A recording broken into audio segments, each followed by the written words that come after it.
a spell where we are speaking to Emily about Miss Roxanne. She probably was the most collected in knowing Emily's perspective better than anyone else. Well, it would make sense, depending if you two are in different classes. But it was last year, right? I'm sure she's single now. I mean, she's going on a date with him. Oh, a date? Well, with the both of you, then. She doesn't know about that, though. What should I do? I don't want to be in their way. God damn it. So you don't mind having Roxanne as your uncle's girlfriend?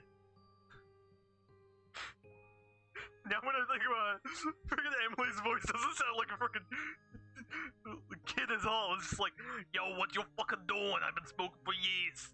The fuck? I'm not sure anyone anymore. She was kind of sweet yesterday. You sure about that? I have like my army of fucking rats. What do you expect? They can figure this shit out. Hopefully soon. Emily thought for a while. Like Elos, she wasn't fond of Roxanne. Will she advise her against it? But then she said with an upbeat voice, Alright, let's do this. While you're at the theater with them, ready to choose a movie to watch, I appear out of nowhere, and the two of us will go to see a movie on our own. actually, that's not a bad idea. Steve will be forced to watch a movie with Roxanne alone, and we can go see a movie together at the same time. Neat, right? Yeah, it's not a bad idea. It works. Yeah, that's a great idea. Now, which one? That was a great idea. Lois didn't want to get between the two of them, the two lovebirds. It would have been awkward. Well, it's weird. Don't you think he doesn't seem to be all that interesting? If he wants to be there with them. I know, right? It seems as if he's hiding something from me. I wonder what it could be. Maybe the army of dead bodies underneath the house? Let's not focus too much on the little details.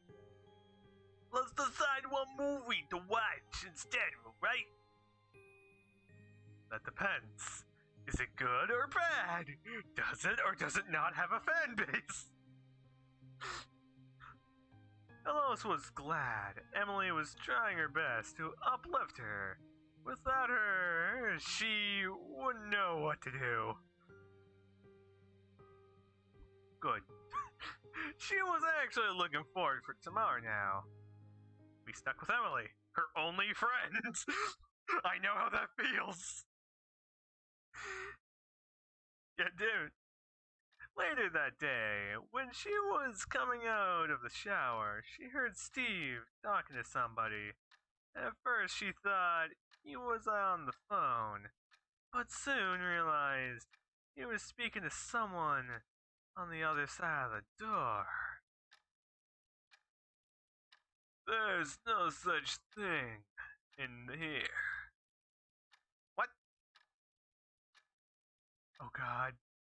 Steve said to a stranger in a flat, serious tone. Then what? And what's this right here, right there? The man seemed furious. I don't know. $100 bill, maybe? Are you trying to bribe me? That's the thing. Has been crying the whole day. Everyone knows about it by now. Oh god, crying the whole day? They almost realized the reason behind their conversation. You sure? You wanna go there, old man? What's going on, Steve? Eloise couldn't hide the worries in her voice. Nothing. Don't worry about it. Steve was worried about it. You get rid of that thing. Or get out of the apartment. There's no animal policy here. And if we start making excuses now, the building will soon be overwhelmed by these things. Eloise was now right behind Steve, looking at the annoyed, grumpy-looking man. She knew what was coming, and she was scared. Tears were welling up in her eyes. Steve noticed her put his large, comforting hand on her head and returned his eyes to the man that was menacing their day-to-day life. Steve's eyes, which up until now have fought fakeness, his usual put forward when introducing another adult with other adults returning to the lifeless yet lovable state. We'll be out then. You really gonna get up the apartment for that? Sure.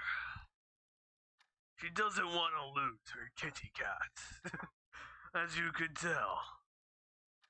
Eloise couldn't believe her ears. Instead of getting rid of the animal, an animal he had known for less than a week, he would give up his house, deal with probably tons of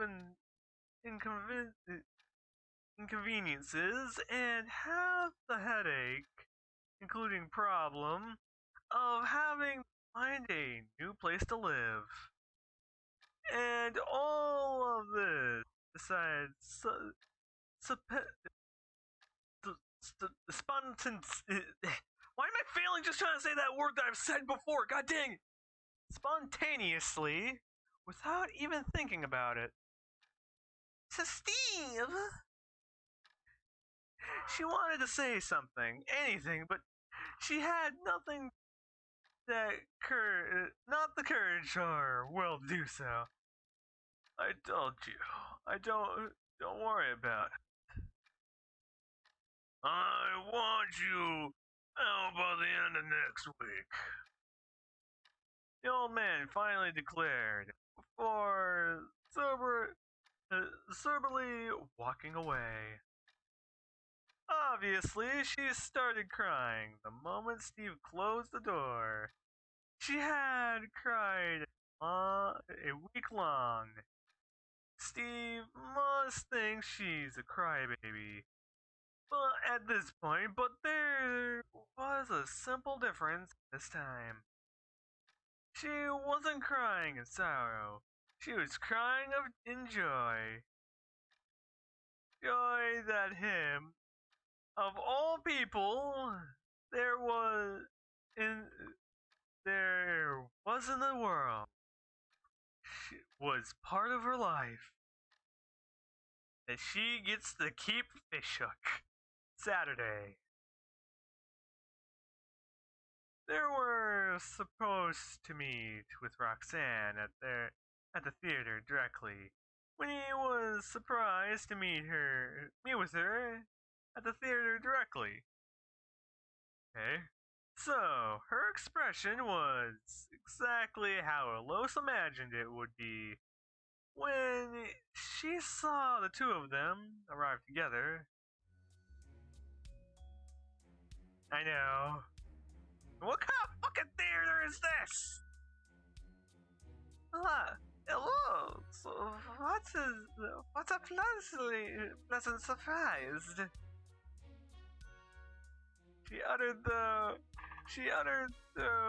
She didn't look pleased at all. I said, no, you were telling us. That's what everyone thinks. I bet it wouldn't, Lois thought. Feeling bad for even being alive right now. All she wanted was to hide in a hole away from that reproachful yet emerald stare Roxanne was throwing towards her. So, what do you guys want to see? At least Roxanne was flexible enough to change the subject at the moment's notice, probably understanding she had to deal with this situation no matter what. Let the girl choose, I guess. Hey, I see that! That's Star Wars! I was thinking, nah, it can't be that. It can't be anything useful. I look again. Oh, I look again. Properly at Steve, and I see the X-Wing and TIE Fighter. Well fucking played. Steve must have been in the mood, since he was not in his usual fake mood. Around Roxanne, he seemed bored, extremely so, and therefore, I don't know. Let me look a bit more. Help me anytime, Emily. Lois was looking around her exclusively. She should arrive any minute now, she thought, and most of all, wished her research did appear in the time. Fortunately, Lois made a beeline for her moment. The moment she popped into sight. It's like, oh fuck, now I have to deal with 2 kids. Emily, what are you doing here? Help me. Was going to see a movie. Wanna go with me? Sure. Hey. Steve, you got this. Steve said to Lois, probably noticing what she was planning. He ignored him. So, as you heard, I guess I'm going to see a movie with Emily. See you later. Don't kill me. Wait. Help me. You two got this. She just runs away. He attempted to stop her, but let them go. She'll have more fun with our friends. Nailed it! Secured the win! Roxanne had captured Steve by tailing her arms around his. Great A plan! Nice going, Roxanne. Lois was slightly rooting from her while escaping. Emily and Lois successfully watched in silence a slice of life drama movie in their own. Both wished, struggling, that Steve would not mess this up. I don't want him to mess this up. He needs this, man. He's been working hard to get this girl. But Steve did mess this up. Oh, goddamn. No. After finishing the movie, Lois and Emily decided to wait for Steve and Roxanne by the exit. God damn it. Took another 30 minutes until they reunited with them. Roxanne's face was enough to spell out their strange fare. She had an empty, downright depressing expression. I wonder what it was. Can you explain? When Lois asked Steve what they had watched, Steve pointed at the poster next to the arcade arena in the poster. It was a kid disguised as a superhero costume. And to make matters worse, it was an animated movie. Ah!